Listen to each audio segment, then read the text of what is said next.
Hello and welcome back. My name is Mike Price. Today we're going to be talking about section 1.3 from the text, lines and linear functions. This first video we're going to talk about this first learning objective, review properties of lines, slope, horizontal and vertical lines, and forms of the equation of a line. So the most interesting, definitive characteristic about a line is this idea of slope, which is constant for any point on a line. That's kind of its most, its claim to fame, if you will. So slope between 2 points, any 2 points, is this equation you've probably seen before a few times.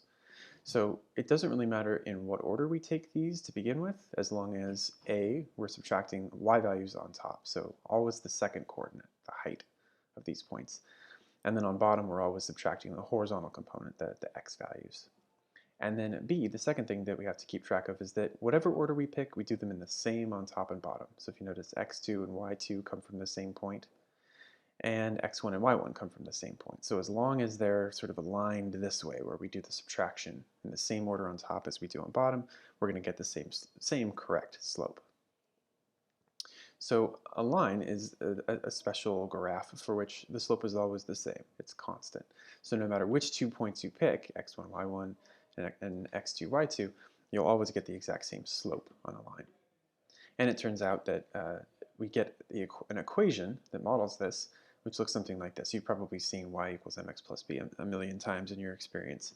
Funny little fact, it seems odd that we would call m, which is the slope of this function, it seems weird that we would use m to represent something that's slope. It doesn't seem like there's m in there anywhere. Maybe s would be more obvious.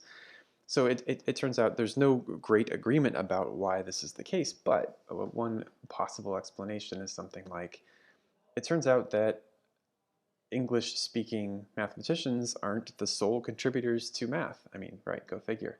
So one supposition is that this is M from the French for to climb, and you'll pardon my butchery of the lovely language, but monter. So if M is for monter, then you'd think, okay, to climb is like a slope. So maybe that's where that M comes from. Yeah, as far as B is concerned, I got nothing. It's probably just second letter there. No special things. But B, we'll see, has also a great interpretation as the y-intercept. So the upshot is a line can be written in this form, which is convenient for us. Y equals mx plus b. So one quick example. So this certainly defines a line. We've got the slope, evident right there. It's a constant, and it's multiplied by x. We've got another constant being subtracted or added. You could think of it as adding -3. And so this line has slope of slope of 3/4. And then if we were to graph that, here's our line, courtesy of Wolfram Alpha. And basically the thing we should keep track of here, if we want to verify slope, is that this is, in some sense, rise over run, if you will. So if we start from any point, but maybe here's a good one to begin with, and we go up 3 units, in order to get a new point on the graph, we have to go over 4 units. So that's the slope, rise, vertical component, and run, horizontal component. The -3, as you can see, has also a useful interpretation here, and that is it's the y-intercept. And there's nothing special that we need to prove that. If x was 0, then that whole first term there with the 3/4 x would be out of the mix. If x was 0, this whole term would be gone. So when x is 0, y is equal to -3. That's exactly what it means to be a y-intercept. At x equals 0, you have a point on the graph at -3. So finding the equation of a line. So if we're given a couple of points, as we are in this case, -1 comma 4 and -5 comma -8, we're supposed to find the line that contains these. And again, of course, because a line has constant slope throughout, all we need is 2 points to define a line. Equation of a line can be written as y equals mx plus b, so we need to know what these two constants are. As soon as we know the value of m and b, we've got ourselves a line. So first things first, we could find the slope between these points using the slope formula. I've chosen to use -1 and 4 as the x1 and y1, you could think, okay, that's because they come first, but it turns out it doesn't actually matter at all. But the thing to keep track of in this case is that 4 and -1 came from this first point, and -8 and -5 came from this second point. It's probably worth underlining that in green too. Huh? There we go. Color-coded. So as long as we keep the ordering the same between these points, we should be in business. All right, and you'll notice that the y values are on top, -8 and 4. The x values are on bottom, -5 and -1 respectively. And then as long as we do our subtraction responsibly here, -1 is actually +1. -5 minus -1 is -4 on the bottom. -8 minus 4 more is -12 for a grand total of slope 3. And here's kind of the state of the union, if you will. We've got y equals 3x plus b, and that's great. We figured out what m is, but we're still missing out on this second constant. So we need to know what b is, and it doesn't actually matter how we go about this, except that the one remaining piece of information we have not yet employed is that we've got a couple of points on this graph. So really, at this point, actually, we're doing nothing special except knowing that we have a point on the graph and that there's one constant we have left to find. So what we're making use of is the fact that if we know an x and a y combination, that is a point, then we can use this equation to solve for b.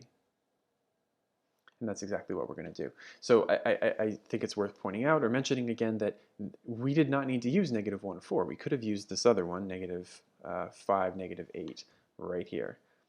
But if you got to pick between 2 points and either of them will work, you might as well pick the one that's nicer. And I think of not having negatives as being equivalent to nicer.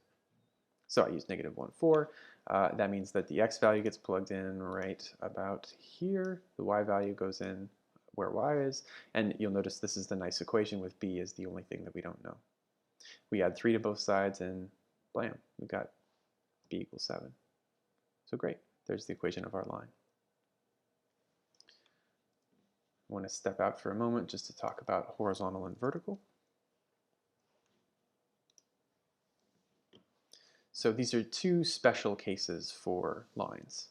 So the y equals mx plus b thing is great, and in fact, you might notice, this does not preclude the use of our y equals mx plus b equation. If you want a horizontal line, the thing that most, wow, I actually made a horizontal line, look at that, that's like the first time ever. The first thing that we could think of characterizing a horizontal line is that it's flat, and you could think of this as having slope equal to 0. The rise is 0, and because there's no up and down, but there is any amount of run that you might want. So this is equivalent to thinking of y equals 0 x plus, and if you'll allow me the creative moment to say we don't call it b, but we call it c. That's just the constant on the end. So if we have 0x, certainly we didn't need to write all that stuff. We could have just written y equals c. So this is actually not a new definition. This is just considering a slope with a line with slope 0. Vertical line is kind of a different creature. We have to consider a function, we have to consider an equation that has basically undefined slope. I'm not getting my hopes up too great that I can draw a vertical line here, but that's pretty close. So unfortunately, our y equals mx plus b situation doesn't really pan out here, because this has no run, but it has rise. So if we had a number with some y distance on top, but no x distance on bottom, that's a problem. If you recall, division by 0 is undefined, so the slope is undefined. That means that I can't really write y equals mx plus b here because there is no slope. And I don't just mean 0 slope. That would be fine. There is a slope I cannot define. So what is consistent about this, though, is that up and down, we stay constant at a horizontal value. So we pick some horizontal value to be at, and it's always true that that's the case. That's what it means for y equals x plus, x equals c to be the equation of our line. You always have this x value. Y could be anything you want, but you always have this x value. So just a couple of graphs to throw out there. Graphs of lines y equals 2, so this fellow right here, and then and then x equals -1 would be